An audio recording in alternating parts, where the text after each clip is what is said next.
Okay, so this is my refilming of this piece. It's the same one. It's still by Tim Urban, called The Mind of a Master Procrastinator. Just kind of his hot take on procrastination, I guess. I highly recommend watching it if you haven't. I saw it in middle school. I just think it's kind of a cool piece. So yeah.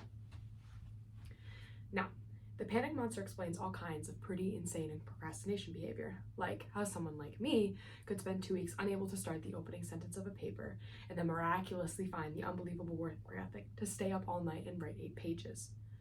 And this entire situation with 3 characters is the procrastinator's system. It's not pretty, but in the end it works. And this is what I decided to write about on the blog just a couple of years ago. When I did, I was amazed by the response. Literally thousands of emails came in from all different kinds of people from all over the world, doing all different kinds of things. These are people who are nurses, who are bankers, painters, engineers, and lots of PhD students. And they were all writing, saying the same thing. I have this problem too. But what struck me was the contrast between the light tone of the post and the heaviness of these emails.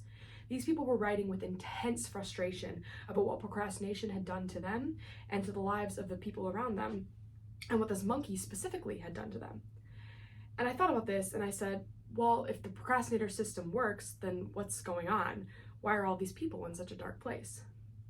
Well, it turns out that there's 2 kinds of procrastination. Everything we've talked about today, the examples I've given, they all have deadlines. And when there's deadlines, the effects of procrastination are contained to the short term because the panic monster gets involved. But there's a second kind of procrastination that happens in situations where there is no deadline. So if you wanted a career where you wanted to be a self-starter, something in the arts, or even something entrepreneurial, there's no deadlines on those things at first because nothing's happening at first. Not until you've gone out and done the hard work to get the momentum, to get things going. There's also all kinds of important things to take care of outside of your career that don't involve any deadlines, like seeing your family, or exercising, or taking care of your health, working on your relationship, or even getting out of a relationship that isn't working. Now, if the procrastinator's only method of doing these things is the panic monster, that's a problem. Because in all of these non-deadline situations, the panic monster just doesn't show up.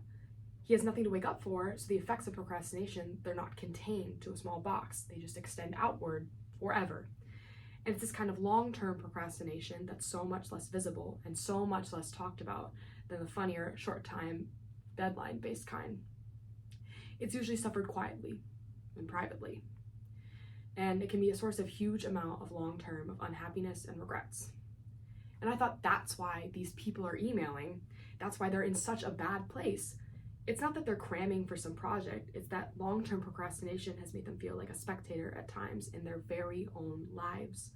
The frustration is not that they couldn't achieve their dreams, it's that they weren't even able to start chasing them.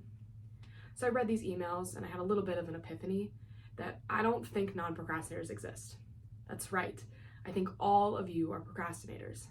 Now you might not all be a mess like some of us, and some of you may have a healthy relationship with deadlines, but remember, the monkey's sneakiest trick is when deadlines aren't there.